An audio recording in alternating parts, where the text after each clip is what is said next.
The Great Nicobar Holistic Development Project, mobilized by Union government in 2021 and formally put to the practical growth since 2025.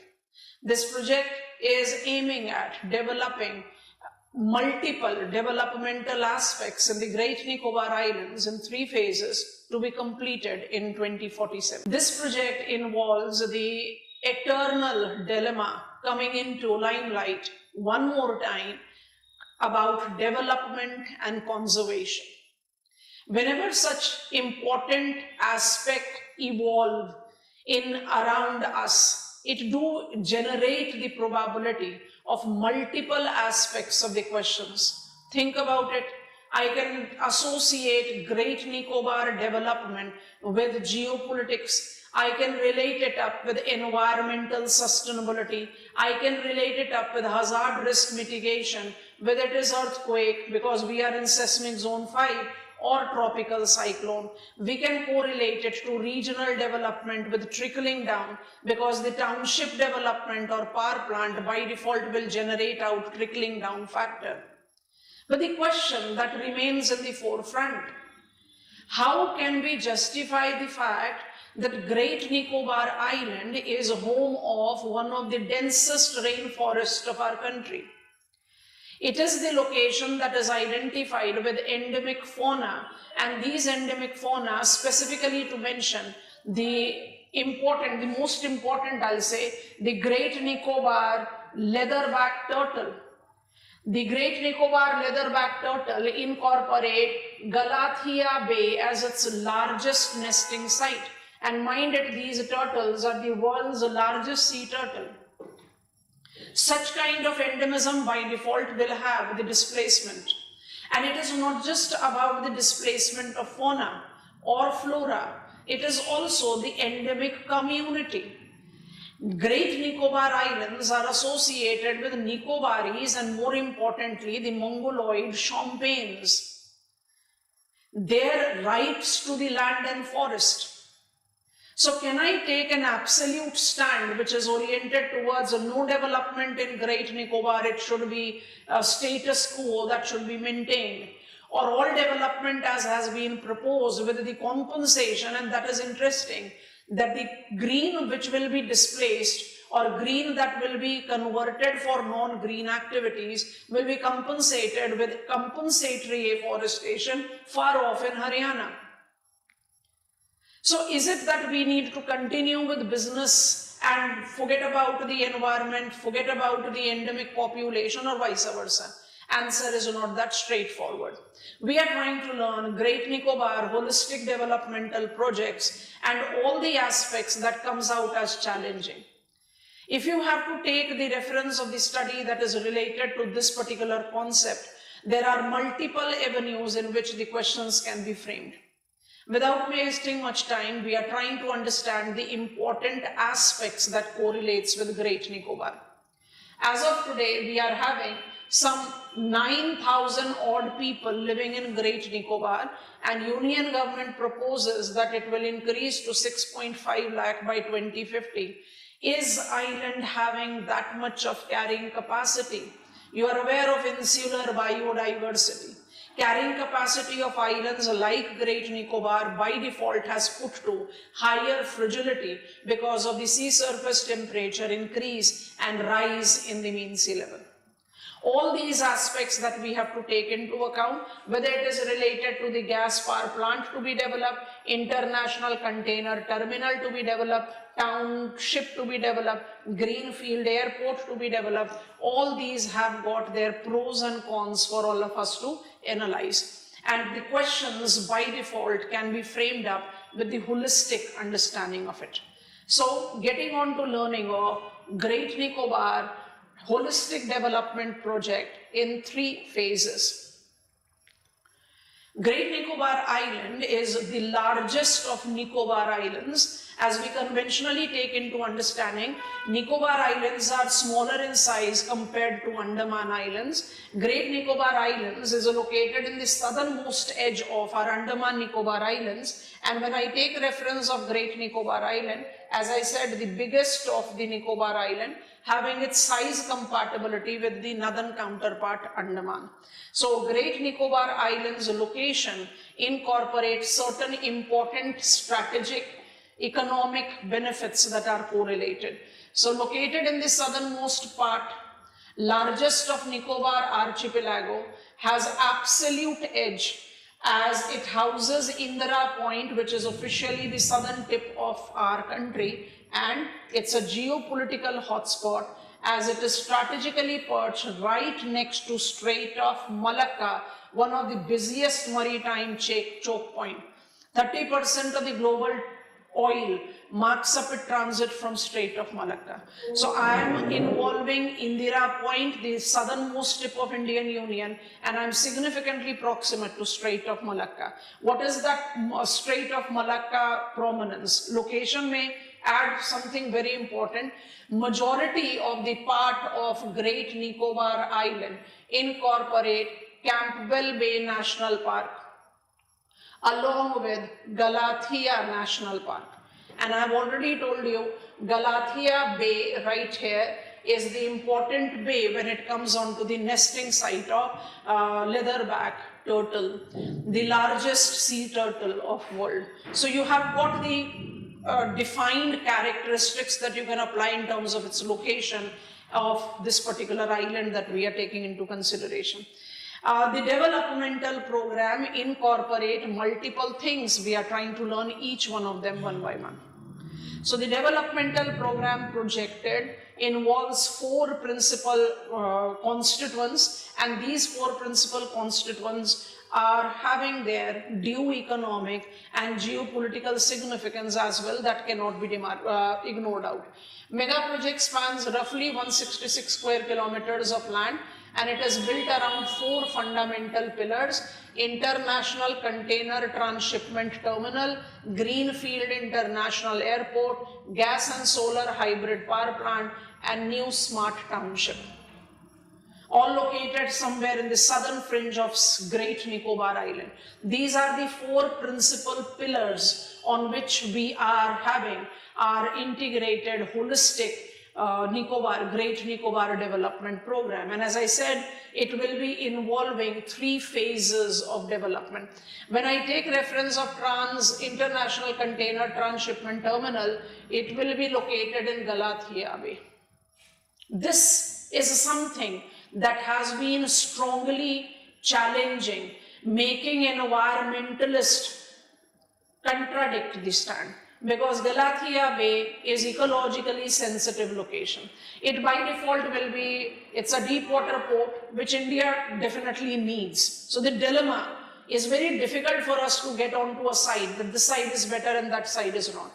Greenfield International Airport, which will be the dual-use civilian and military airport, that means you are having the benefit of resource utilization, which is also significant. Gas and solar hybrid power plant, which will be built to provide self-sustaining, low-interruption power to this development, because we are aware of the fact that being away from mainland, the oceanic islands of our country have been lacking. There is a general lack in the infrastructure and power projects, and the new smart township, which will be inducing urban development to the region. So these 4 pillars or 4 foundation pillars are important for us to take into stride. This is in a nutshell the proposed practically mobilized 2025. We marked up the mobilization of phase 1, a practically mobilized Great Nicobar Holistic Development Project. Let us try to take pros and cons with each of the reference. What is the likely economic and strategic significance when it takes up to this project? So I'm taking the pro stand towards development right now. Actually, I'll be taking a mixed stand. So Indian government views the project an initiative of paramount national importance. Its primary intent or effect will include: it is for national development, national strategic prominence, economic growth of the area that has been lacking it for a very long time, and what are the important aspects. Number one, very important point, geopolitical and maritime advantage, because when I see the island, it is just 40 nautical miles away from Malacca Strait, which is the busiest shipping lane of the world. And the project significantly boosts India's naval and defense surveillances, presence in Indo-Pacific acting as crucial maritime checkpoint. We are aware of Tri-Services Command is already placed in Andaman Nicobar Island. So development of Great Nicobar will give India an important and long-awaited economic and defense push. That is the strategic push that we are having. The second thing that you can take up into account is the economic sovereignty. The massive chunk of India's transshipment cargo is routed through foreign hubs like Colombo and Singapore. This is a very significant challenge that we are having with our sea lines of communication and port infrastructure. With the development of ICTT, it is definitely going to allow the capture of this revenue directly, reducing logistic cost and reliance on foreign port. So it is going to give me an economic edge as well, and that economic edge is that India will start earning from the transshipment traffic. Number three has to be with the combination of 1 and 2, the global tourism connectivity.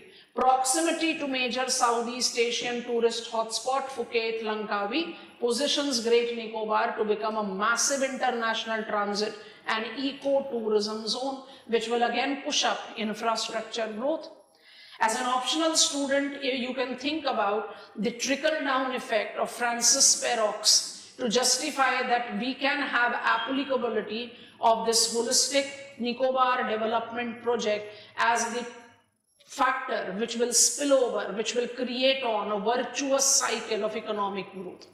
So these are the three dimensions that is highlighted by Union government in favor of the project, and these are basically too prominent and or too important to be ignored. I cannot overlook it. But of course, there are pros and cons which are correlated with it. When I talk about proximity to the choke port, you have to take the demarcation. Here is my Galathea Bay, and I can see the international shipping line incorporating Colombo, Hambantota, and right here to Strait of Malacca, Singapore. So it's basically a very significant location that requires a development mainstreaming to facilitate the growth prospect for India. So the three aspects that we identify as pushed by Union government that we need to have development, or the proposed challenge number one, I incorporate this region to be related to few of the most ancient inhabitants on the map of world actually. आप इनको first people के point पर count कर सकते हैं. The island is home of two distinctive indigenous community, the Champanes, as I told you, and the Nicobaris.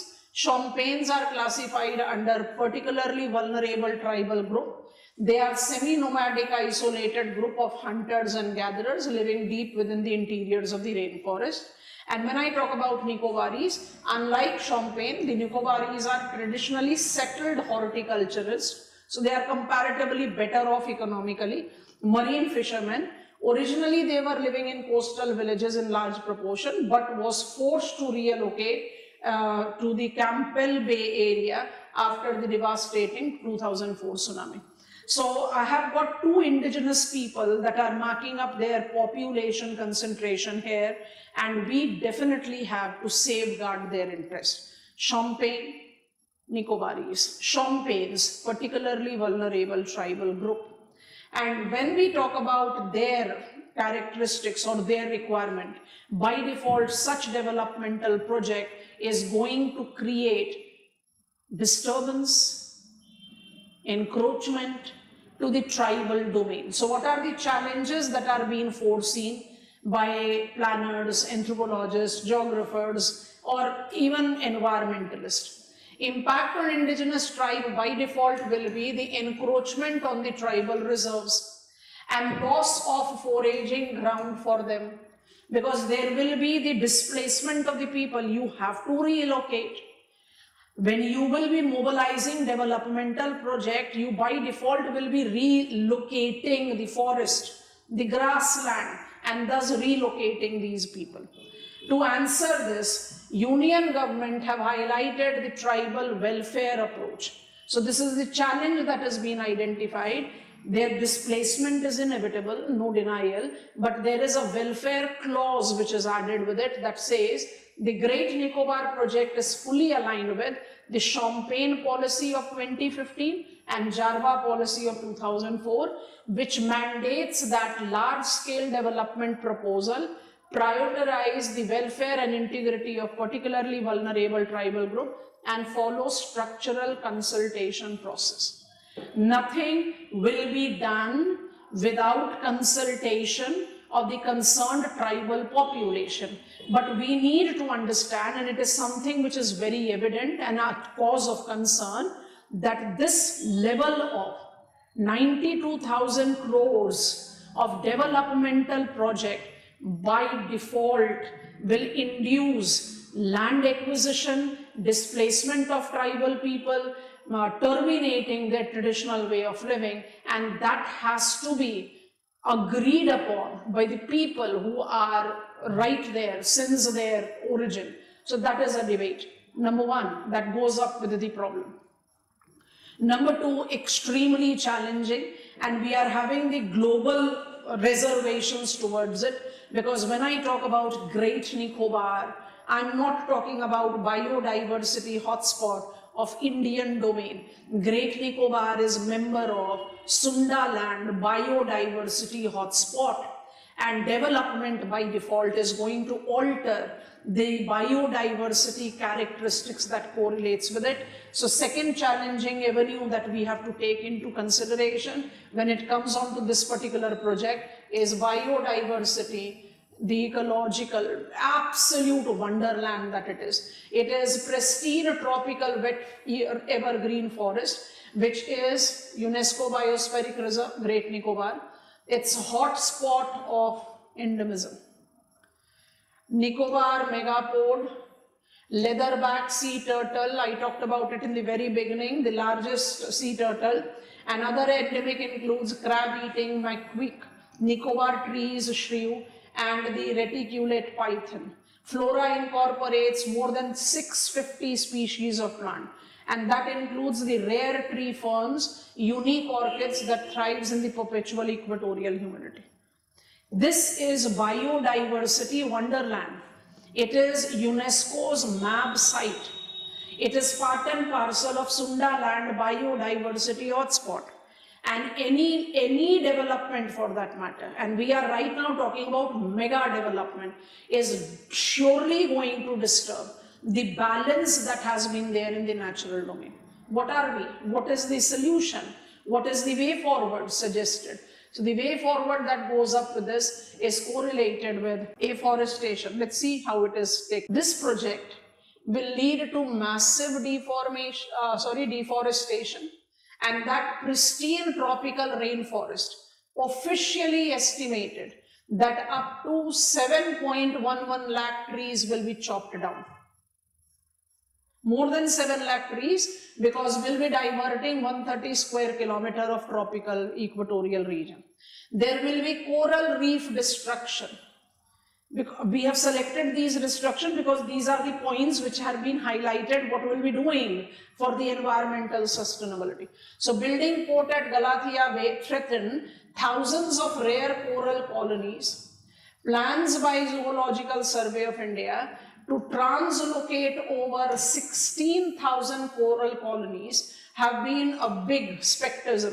It is unlikely. Zoological Survey of India will be doing it judicially, and it is not going to harm the coral colonies is something that we are respectable about.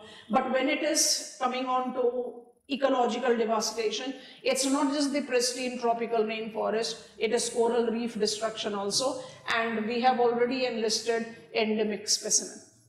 जिसमें by default जो सबसे important है वो आपका leather back सी turtle है, क्योंकि it uses Galathea Bay as its primary nesting ground.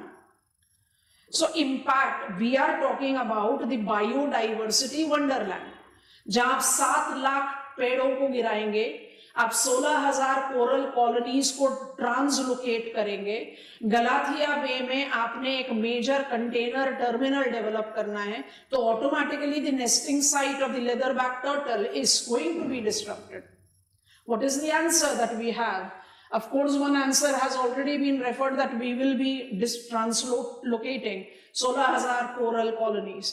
And the other things that have been highlighted, because mind it, environment impact assessment clearance de chuka hai. Ministry of Environment, Forest, Climate Change have given clearance to this integrated Great Nicobar mega development project. Government के जो safeguards हैं और current status है, Ministry of Environment, Forest, Climate Change has established an independent oversight committees to monitor pollution and biodiversity. Government has also initiated compensatory afforestation. इसको बहुत सारे लोग समझ नहीं पा रहे हैं, क्योंकि compensatory afforestation is to plant trees thousands kilometers away in the states like Haryana and Madhya Pradesh to offset the local forest loss. चलो, as a country, offsetting the forest loss, cutting down the forest in Nicobar Islands and afforestation Haryana, Madhya Pradesh, country के लिए तो चलो ठीक है, लेकिन ये forest, ये 7 लाख पेड़ जो हम गिराएंगे, they are actually the habitat for few of the most endemic specimen. उनका क्या, जो climax community developed है यहाँ पर शुरू से, माने since the beginning of Paleolithic culture, उसका क्या? So that question by default remain. Otherwise we have got एक offset का mechanism हमें दिया गया है. Furthermore, environment assessment have mandated strict building standard that will adhere to National Building Code for earthquake resistant infrastructure. ठीक है भाई, आप स्ट्रिक्ट बिल्डिंग कोड को फॉलो करेंगे तो अर्थक्वेक रेजिस्टेंट बिल्डिंग्स बनेंगी. बट अर्थक्वेक रेजिस्टेंट बिल्डिंग बनेगी कहाँ? जो आज की डेट में एक unique dense wet rain forest है, और वो बाय डिफॉल्ट सपोर्ट करता है elaborately enriched, elaborately versatile biodiversity. So अगर आप थोड़े से तोलने की कोशिश करेंगे तो जो इन्वॉल्व लॉस है वो बहुत ज्यादा है. जो कंपनसेशन सजेस्ट किया जा रहा है वो सिर्फ एक sort of abandoned superficial treatment लग रहा है. But the thing that can come up in the favour of development is the strategic, the maritime significance, the naval, the economic edge that India can attain. So it cannot be absolute black and white altogether. That is what it is. Okay, then we come on to the seismic vulnerability. This is hazard prone region. And when I say this is hazard prone region, ये seismic zone 5 में पड़ रहा है. Seismic zone 5 मतलब modified Mercalli scale. It will have earthquake that will be 9 and above. And by default, because it is at active boundary, so it is profoundly prone to massive earthquake and tsunami, and we have already experienced 2004 ka tsunami. When you try to take the reference of these two hazards, the actual topography causing part of the coastal permanently subside in sea because of the rise in water. It has been referred, the Geological Survey of India, NRSA don't recognize it. Indira Point is now intertidal. It is not having its own land existence. So it is a hazard prone region. And the seismic swarms of Andaman Sea constantly remind scientists that a volcanic or tectonic event is never far off. It is right there. Of course, we know that we cannot predict earthquake, but I am sitting at an active plate boundary. And 2004 tsunami has given us that devastating reminder, if I say, that the location is too susceptible to such extreme geological hazard. Answer. Risk assessment and disaster management that we are doing. So island lies in the seismically sensitive and cyclone prone region. So a comprehensive risk assessment study has been conducted covering both natural disaster and anthropogenic risk as industrial hazard and accident. So we have learned, we have studied कि ये area जो है वो geological और climatological hazard prone है, and then there will be the human induced hazards, उन सबको study किया है. A vulnerability and disaster management plan has been prepared, ensuring preparedness for emergencies. Moreover, the reliance on hybrid power plant ensures resilience against disruption while reducing carbon emission. पर इस पे सोच कर देखो ना कि कार्बन एमिशन को आप रिड्यूस तो करोगे क्योंकि आपने हाइब्रिड पावर प्लांट प्रपोज किया है, पर आज की डेट में Great Nicobar is a net carbon sink, and with development it will become a carbon generator. तो overall balance कहां पर आ रहा है? It is by default going against the proposed program. But then the again debate, the dilemma, that every development is going to disturb the natural setup, right?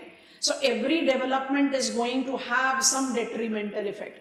EIA, I have to judge whether the effects are greater compared to the economic gain or vice versa. So in that perspective, we are being told, though some of the points are difficult for us to understand, that the economic and strategic gain is higher than the ecological challenges. I have to develop the capacity of writing it in the balance go. So here I go, I have framed some questions. इसके बारे में सोचो, इसके बारे में लिखने की कोशिश करो of the things that we have learned. अगर आप इसको GS, because you can have it with your hazard risk mitigation, you can have it with your general studies too, because geopolitical factors is involved. You can have it with optional, not just as the island territory development, but also the application of different theories. So some questions I have charted out. देखें जरा इसको आप कोशिश करें आज solve करने की. The 92,000 crore Great Nicobar Holistic Development Project highlights classical development versus conservation dilemma. Critically evaluate. हमने almost इसी frame में आपको सारे pointers बताएं. So you have to talk about the sustainable codes of development. Frontier ethics, sustainable ethics, development versus conservation. You have to take into reference the lack of development in Nicobar Islands and the strategic or economic loopholes that India is still having, or the prospects that India is still having to encounter. It will give you the holistic pointers of the program that we have talked about. Added to it, I have created, analyze the geostrategic and naval significance of developing frontier infrastructure in Great Nicobar Islands. Sea lines of communication, Indian Ocean region geopolitical significance, reduction of Strait of Malacca dilemma, Chinese prominence in this location, you can add all of them. And absolutely from the geography optional perspective, because whenever you write the answer for optional, you have to put in the concepts that are correlated. So evaluate the application of growth node concept in context of integrated development plan of Andaman Nicobar Island. Can the mega township proposed trigger sustainable regional development?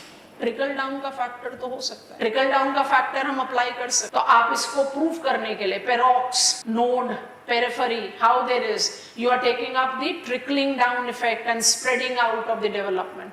So you can apply that with the township, with the power plant, with the multimodal transport corridor and the airport. By default there will be spillover effect of the economic development.